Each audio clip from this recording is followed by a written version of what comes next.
একটা সিদ্ধান্ত, আর তাতেই জ্বলে উঠল পুরো বাংলার মানুষ।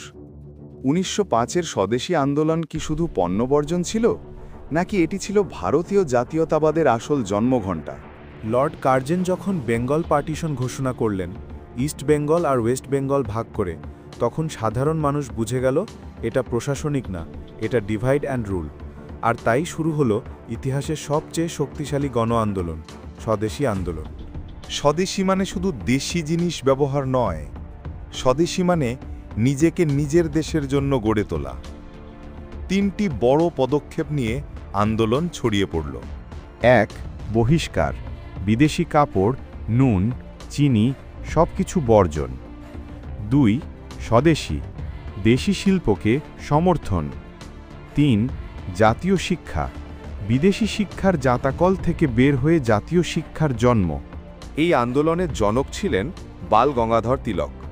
বাংলায় নেতৃত্ব দিলেন বিপিনচন্দ্র পাল, স্বদেশী প্রচার, অরবিন্দ ঘোষ, বিপ্লবী লেখা ও সংগঠিত আন্দোলন, রবীন্দ্রনাথ ঠাকুর, বাংলা ভাগ হবে না, গানের মাধ্যমে জনমত গঠন, অশ্বিনী কুমার দত্ত, সুরেন্দ্রনাথ ব্যানার্জি, লাল বাল পাল ত্রয়ী।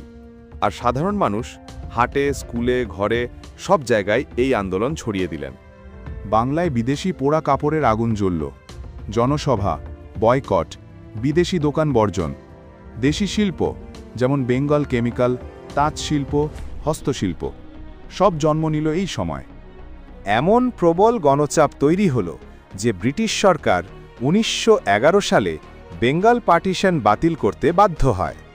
স্বদেশী আন্দোলন হয়ে ওঠে ভারতীয় স্বাধীনতা সংগ্রামের ভিত্তি।